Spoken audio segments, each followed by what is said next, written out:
अब से पूर्व वीडियो में हमने उपकार्य लागत लेखांकन के बारे में अध्ययन किया था और आपने देखा था कि यदि वर्क ऑर्डर की साइज छोटी हो और कम अवधि में पूर्ण किया गया हो तो उपकार्य के आधार पर हम जॉब कॉस्ट शीट बनाते हैं और जॉब कॉस्ट शीट के आधार पर टोटल कॉस्ट की गणना करते हैं तथा इसके आधार पर हम उस जॉब से होने वाले लाभ अथवा हानि की गणना करते हैं। आज के वीडियो में हम ये देखेंगे कि कॉन्ट्रैक्ट की स्थिति में कॉन्ट्रैक्ट कॉस्टिंग क्या होती है, उसकी क्या विशेषताएं होती हैं और किन परिस्थितियों में हमको उपकारी लागत निर्धारण विधि का प्रयोग करना है और किन परिस्थितियों में ठेका लागत निर्धारण पद्धति का प्रयोग करना है। कॉन्ट्रैक्ट कॉस्टिंग ऐसे उद्योगों के लिए या ऐसे कार्यों के लिए उपयोग किया जाता है जो लंबे समय तक चलने वाले हैं, जैसे किसी भवन का निर्माण हो या पुल का निर्माण हो, सड़क का निर्माण हो, बांध का निर्माण हो। अर्थात कहने का अर्थ यह है कि लंबी अवधि तक चलने वाले उद्योगों के लिए, कार्यों के लिए हम ठेका लागत जो है प्रणाली का प्रयोग करते हैं। इसके लिए ठेका लागत खाता तैयार किया जाता है और प्रत्येक ठेके के लिए एक अलग से खाता तैयार किया जाता है और उस ठेके से होने वाले लाभ अथवा हानि की गणना की जाती है।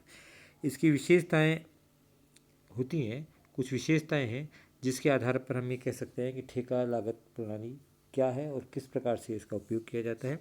इसमें पहली विशेषता है कि ठेकादाता और ठेकेदार के बीच का एक अनुबंध है, जिसमें ठेकादार एक निश्चित मूल्य के बदले में ठेकादाता को निश्चित कार्य निश्चित अवधि में पूर्ण करने का वचन देता है। प्रायः ठेकों की राशि अधिक होती है तथा भुगतान किस्तों में किया जाता है, क्योंकि ये कार्य जो किया है वो एक बड़े लंबे समय तक चलता है। हो सकता है कुछ ठेके 2 साल चले, 3 साल चले, 5 साल चले। बड़े बड़े प्रोजेक्ट्स के लिए बहुत लंबे समय तक चलते हैं। तो एक निश्चित कार्य जो है उसके करने के बदले में उसको एक निश्चित राशि अग्रिम भुगतान की जाती है और उस अग्रिम भुगतान की गई राशि है, उस भुगतान की गई राशि के आधार पर ही हम ठेका खाता तैयार करते हैं। ठेका बड़े निर्माण कार्यों से होता है, इसलिए इसकी लागत भी अधिक होती है। प्राय ठेके की अवधि लंबी होती है और ये जो है इसमें लगने वाला समय 1 वर्ष से अधिक होता है। ठेके की अवधि लंबी होती है, इसलिए एक निश्चित कार्य को प्रमाणित किया जाता है। प्रमाणित जो है वो एक संबंधित ठेके के जो इंजीनियर्स है उसके द्वारा उसको प्रमाणित किया जाता है और प्रमाणित करने के पश्चात उस प्रमाणित कार्य का एक निश्चित प्रतिशत भाग जो है वो हम उसको जो है वो उसका भुगतान किया जाता है और शेष राशि का भुगतान ठेका पूरे होने के पश्चात किया जाता है। ठेका प्रणाली में ये भी होता है कि उसके कार्य स्थल अलग अलग हो सकते हैं। हो सकता है इसका एक भाग एक स्थान पर हो, दूसरा भाग दूसरे स्थान पर हो, तीसरा भाग तीसरे स्थान पर हो। तो ये भी हमको ध्यान रखना पड़ेगा कि किन किन अवस्थाओं में, किन किन भागों में ये कार्य किया जा रहा है। ठेका कार्य बड़ा होने के साथ साथ जो है वो उसको उपकार्य में उप ठेकेदार से भी करवाया जा सकता है।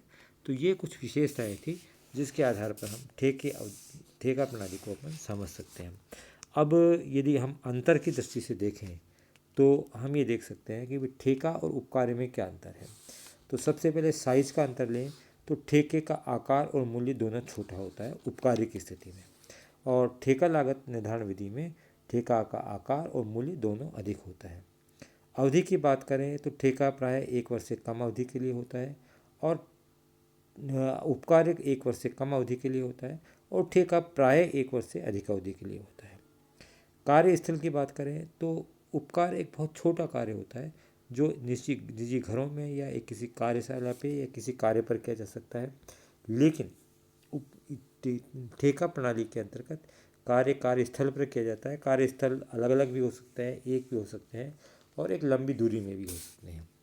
कार्य की प्रकृति जो की बात करें तो उपकार्य उत्पादन प्रक्रिया से संबंधित होता है ज़्यादातर, और ठेका जो है वो निर्माण प्रक्रिया से संबंधित होता है। व्ययों के नियोजन की बात करें तो उपकार्य में व्ययों का प्रत्यक्ष विभाजन सीमित होता है और इसमें विभाजित किया जा सकता है। लागत निर्धारण यदि अपन करें तो उपकार्य पूर्ण होने पर ही लागत का निर्धारण किया जाता है, जबकि ठेके में अपूर्ण ठेके का भी हम लागत का निर्धारण कर सकते हैं। और ठेका उपकार्य प्रणाली के अंतर्गत जो है वो उपकार्य पूर्ण हो ही जाता है, इसलिए लाभों का भी परिकलन किया जा सकता है और इसमें ठेका प्रणाली में लाभों का केवल अनुमान लगाया जाता है और इसके आधार पर ही हम उसकी जो है गणना करते हैं। तो ये एक बेसिक अर्थ था जिसके आधार पर हम ये देख सकते हैं कि ठेका क्या होता है, ठेके की क्या विशेषताएं होती है और ठेका और उपकार में क्या अंतर है। आने वाले वीडियोस में हम ठेके से संबंधित समस्याओं का कैसे समाधान करेंगे, उसकी किस प्रकार से एंट्रीज की जाएगी, उसका क्या खाता, ठेका खाता कैसे तैयार किया जाएगा, ये सब हम आगे के क्वेश्चंस में देखेंगे। धन्यवाद।